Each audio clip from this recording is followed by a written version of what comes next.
All knowledge of measuring time had escaped Grigionor. When a person is deprived of the sun, moon, and stars, he loses all conception of time as he had previously understood it. It seemed as if years had passed, if time were being measured by terms of misery and mental anguish. Yet he estimated that his stay had only been a few days in length. He had slept 3 times and had been fed 5 times since awakening in the crypt. However, when the actions of the body are restricted, its needs are also affected.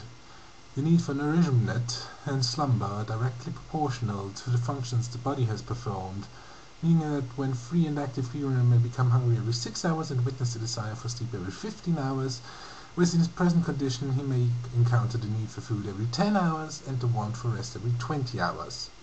All methods he had before depended upon were extinct in the dismal pit.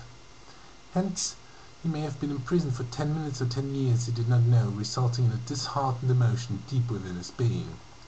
The food, if you can honor the mouldering lumps of fetid mush to that extent, was borne to him by 2 guards who opened a portal at the top of his enclosure and shoved it to him in the wooden bowls, retrieving the food and water bowls from his previous meal at the same time, after which they threw back the bolts of the iron latch and returned to their other duties.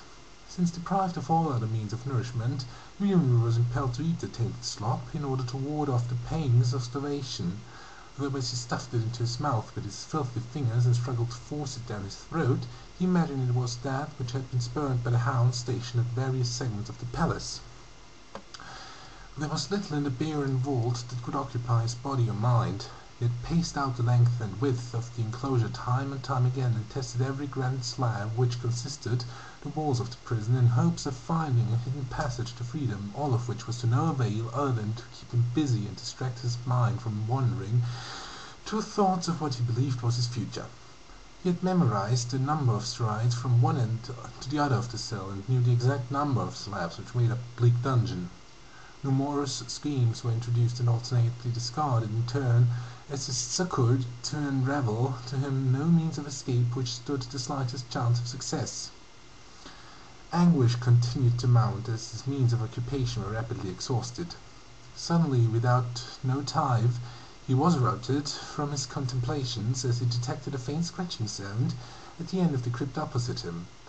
The sound seemed to be caused by something trying to scrape away at the granite blocks the floor of the enclosure consisted of, the sandy scratching of something like an animal's claws. Grigionor had gradually groped his way to the other end of the vault, carefully feeling his way along with his hands ahead of him, when a few inches from the wall a loud penetrating squeal and the scampering of small padded feet reverberated from the halls of the roughly hewn chamber. Grigionor threw his hands up to shield his face and flung himself backwards upon his buttocks. A fuzzy form bounded to his hairy chest, burying its talons in his flesh while gnashing toward his throat with its grinding white teeth, its sour fetid breath scorching the squirming barbarian's dilating nostrils. Grigionor grappled with the lashing flexor muscles of the repugnant body of a gargantuan brown-hided rat, striving to hold its razor teeth from his juicy jugular, as its beady grey organs of sight gazed into the flaring emeralds of his prey. Taking hold of the rodent around its lean, growling stomach with both hands, Grigionor pried it from his crimson-rent breast, removing small patches of flayed flesh from his chest in the motion between the squalid black claws of the starving beast. Holding rodent at arm's length, he cupped his right hand over its frothing face, contracting his fingers into a vice-like fist over the quivering head.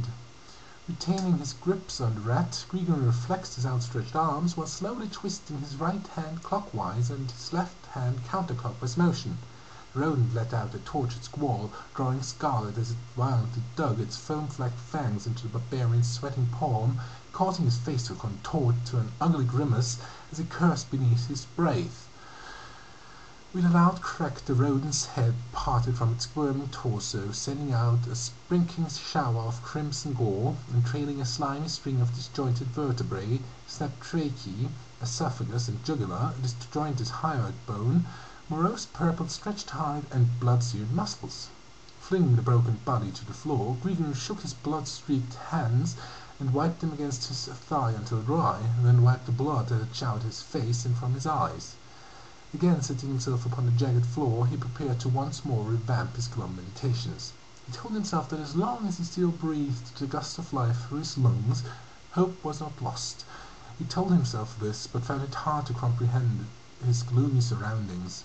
Yet he was still alive, his bulging sinews at the peak of marble, his struggling mind floating in a mirror of impressed excellence of thought. Plot after plot sifted through his mind in energetic contemplations. Then it hit him. Minutes may have passed in silent thought, or days, he could not tell, but he stumbled at last upon a plan that he considered as holding a slight margin of plausibility. He might die in the attempt, but he knew he would not submit without a final bloody struggle. It was not a foolproof plan.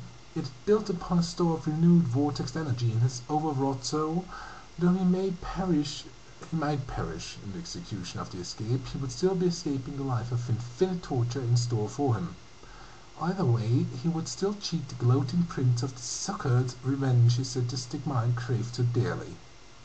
The guards would soon come to bear him off to the prince's buried mines of dread, giving him the sought-after opportunity to execute his newly formulated plan. Groping his way along the rough floor, Greener finally found his tool in a pool of congealed gore. The carcass of the decapitated rodent, the tool that the very filth he had been sentenced to, spawned. When the time came for action he would have to be prepared, so he set himself to rending the sticky hulk in grim silence, searching by the touch of his fingertips for the lever to freedom.